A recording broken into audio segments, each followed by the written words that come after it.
Aujourd'hui, il y a encore 153, en tout cas, des décès maternels sur 100 000 naissances. Donc ça aussi, pour nous, quand on regarde les causes, c'est quoi? C'est de l'hémorragie, c'est de l'hypertension. Mais ça, si tu as la technologie, tu peux prévenir les femmes qui ont ce risque d'hypertension.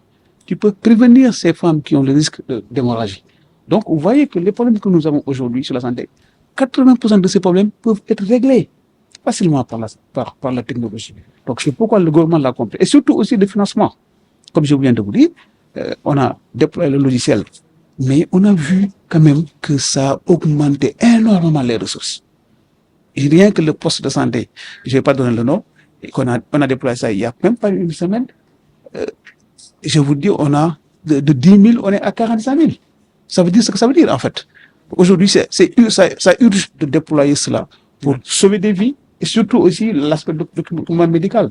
Parce qu'aujourd'hui, il peut y avoir des erreurs de confusion. On donne un dossier médical à un patient X alors que c'est le patient B avec beaucoup de risques, quoi. Donc, vraiment, c'est une opportunité aujourd'hui. Il n'y a pas une opportunité plus grande que le numérique pour la santé aujourd'hui. Et je pense aussi que nous devons sensibiliser, encore former, éduquer le personnel de santé sur les questions de cybersécurité. Parce que, en général, la faille vient toujours de l'utilisateur. Parce que tout simplement, vous pouvez avoir votre machine, ouvrir votre compte et ne pas le refermer avec des risques que vous prenez. Donc, aujourd'hui, ce travail-là est en train d'être fait et c'est un aspect obligatoire. Si on le réussit, si on le fait pas, on ne pourra pas avancer.